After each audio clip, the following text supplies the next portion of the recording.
Hello, my lovelies, and welcome back to Sondering Tarot from you here. Hi, hello, and welcome. This is your daily tarot reading for the 29th of September, 2024. The deck we'll be using, of course, is listed in the description box down below, as always. So let's begin.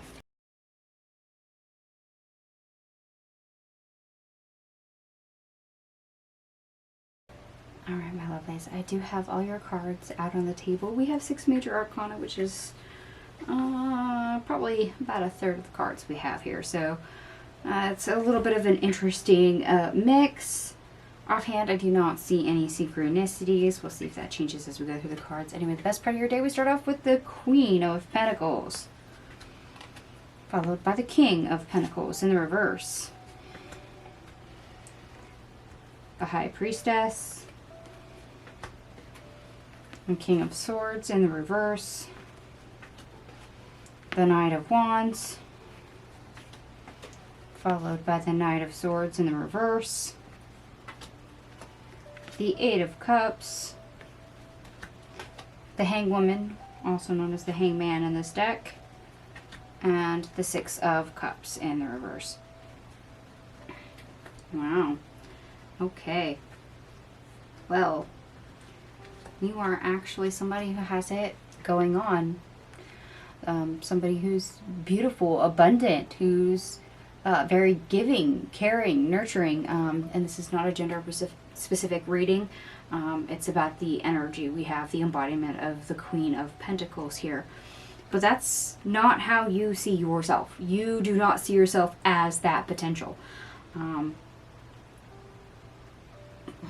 it's quite interesting that despite actions that tell you that you are, that you have that you are that, you leave those behind. You walk away from any showing a lot of the times that tells you otherwise. But this is what is the best part of your day, is you being able to sit with that and to acknowledge that. That way you're not undermining yourself. You're not giving more of yourself away. So, acknowledgement of self. So if you're somebody with low self-esteem, somebody who's got a skew version of themselves, that they see, that they imagine, a little bit of a jaded perspective on self, and let's face it, we pretty much all do. So, you know, but this is what's available for you today, is to hopefully start seeing that actions speak louder than words, and you've repeatedly showed actions that tell us you're the Queen of Pentacles. You are this pre-Empress energy of beauty, abundance, creativity, of new beginnings. You are somebody who flourishes in a lot of different aspects of your life.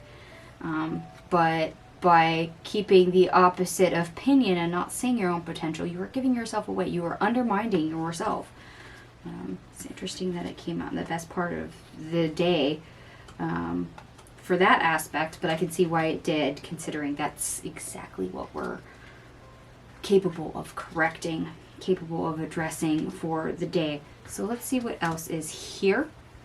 Where's part of your day? We start off with the Two of Wands in the reverse, the Seven of Wands in the reverse, and the Ace of Pentacles. Oh yes, we had one ace. Oops. Yes, one ace, 6 major arcanas. Anyway.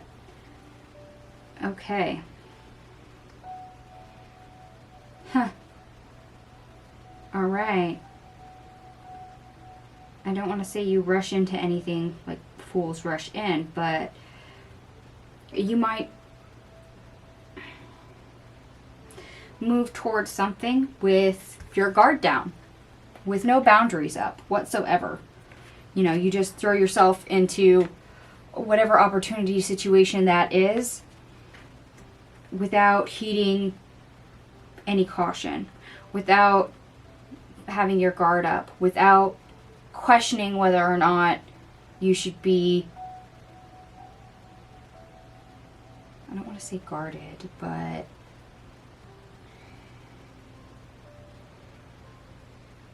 how do we want to phrase that? because we do have this Six of Cups in the reverse. We have been known to overgive, underestimate ourselves, undermine ourselves, in which case we give too much of ourselves away at certain aspects, whether that is our light, our energy, just general mundane human effects. Maybe it's money, whatever that entails for you, or maybe it's just we give too much to any one individual because we don't mind our boundaries. We have low self-esteem, so we don't push back when we should, or we don't reinforce boundaries. And sadly, of course, this is coming up in the worst part of our day, that we could undermine ourselves with our boundaries. We're not going to persist in what we wish, or we do what we wish, but we're not maintaining our own energy levels. We're not maintaining our own boundaries. We're not doing that upkeep. So we're still potentially in that energy of overgiving, of overstimulating ourselves, letting others take, or just, like I said, undermining ourselves and just giving things away that maybe we needed for ourselves or should have been placed elsewhere. So yeah, there's something here about minding your own boundaries, of not oversharing. There you go. Oversharing. TMI. Some of us may go overboard in certain areas. It's good to have friends. It's good to make new connections. But regurgitating your whole entire life story to a stranger in the first 15 minutes you meet them is probably not going to do much, other than to give them a whole bunch of information, in which case they're either going to ignore you and want to walk away, or for those of you that have low self-esteem or poor boundaries, if you say that to the wrong person, they can exploit you. So, like I said, there's a boundary issue here. It's like you just tell everything. There's no editing. There's no guard up. There's the self-preservation is a little bit altered. And if you're with somebody who's safe, share. But that doesn't mean you overshare. You can still overload somebody who means you no harm, and still have that be a detriment to you. It's not necessarily that they're going to cause you harm. It's more of keeping yourself safe, mitigating yourself, policing yourself. Let's put it that way. Okay. Obstacle, or how to get over the obstacle. We have the Sun in the reverse. Temperance. The Five of Pentacles. The Three of Swords in the reverse. Page of Swords. The Lovers. And the Fool card. Okay.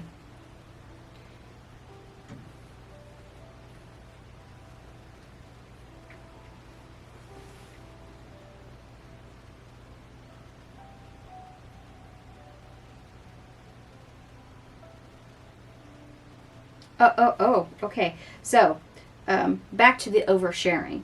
Some of you could literally sabotage something before it gets off the ground. Why? Because you have a poor filter.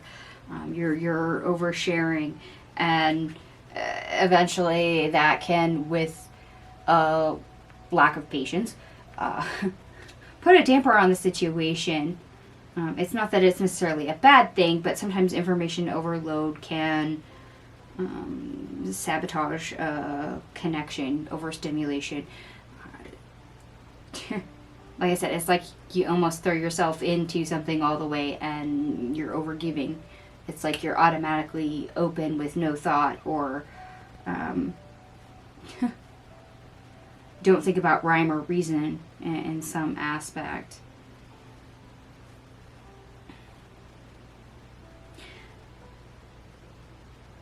So, as much as you may feel that that is not going to give you what you want as a result, sometimes patience and taking the more balanced approach and dealing with oh, I wanted to say that. Oh, I wanted to do this. I wanted to, you know. It's like meeting somebody new. If you control the conversation and it's a one-sided conversation, is it a conversation? But if you reel yourself back in and have a little bit more boundaries, and you don't just regurgitate your whole life story all over the place, and you police yourself, it allows the other person to respond. It allows the other person to say something. It gives the opportunity for new communication, for new connections that might actually be beneficial, the start of something new. Whether that is somebody to help you with something, or love, you know, whatever. It has to be a two-way street. It has to be a two-way conversation. And some of that means we have to take the middle ground and self-police and make sure that the interaction is very well balanced, that neither party is controlling the situation, that each party is equal give and take, especially if you have issues with over-giving. Not that giving's a bad thing. However, by doing nothing but giving, you can be taken advantage of, number one. Two, if all you're doing is offloading on somebody or overstimulating them and not giving them the chance to respond at all, you're doing a self-detriment, a self-disservice on that, because it's no longer a two-way street. It's not an equal give and take. It's a lopsided interaction. It does not pave the way for healthy communication or a healthy relationship, because you've dominated that space. It doesn't matter if you meant it in an assertive, overbearing way,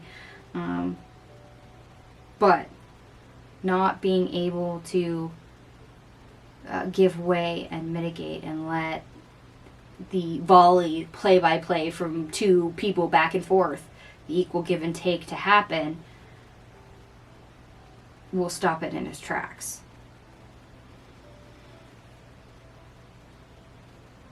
So yes, temperance, having patience, reeling yourself in, bringing yourself a more balanced approach, making sure the situation is a more balanced approach, making sure you're not being taken advantage of, but that you are giving and then receiving, equal give and take. This is where we're at. Yesterday, I do believe I called our video Open to Receive, and that was for your 9 of Cups that was on the table.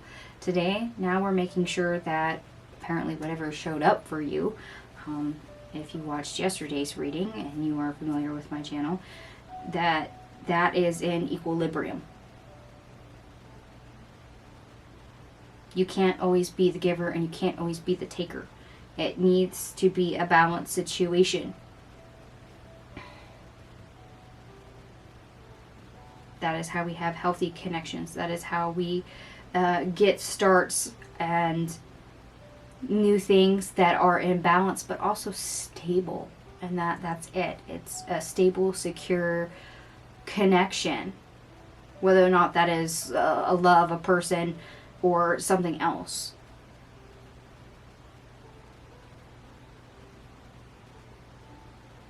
It's like finding your dream job, and the first day off you have, they call you and be like, oh, we need you here at work. We expect you in 30 minutes. Bye. And they hang up.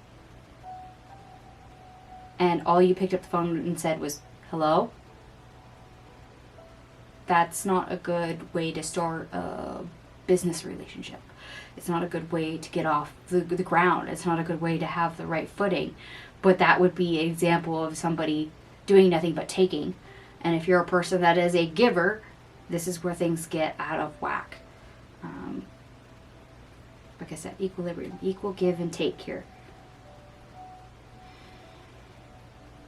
Like I said, yeah, it might be best to reel yourself in, self-police, Not necessarily have walls up surrounding you, your heart, your energy so much that you suffocate yourself or that you're not open.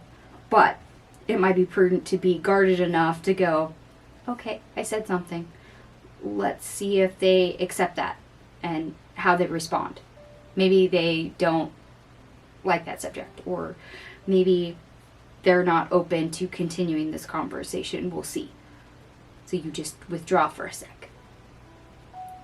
Just that pause to give them a chance to respond is actually better. Okay. I'm interested now to see what the astrology says, because we have this play-by-play kind of going on here on the table, and I'm trying not to pull extra cards.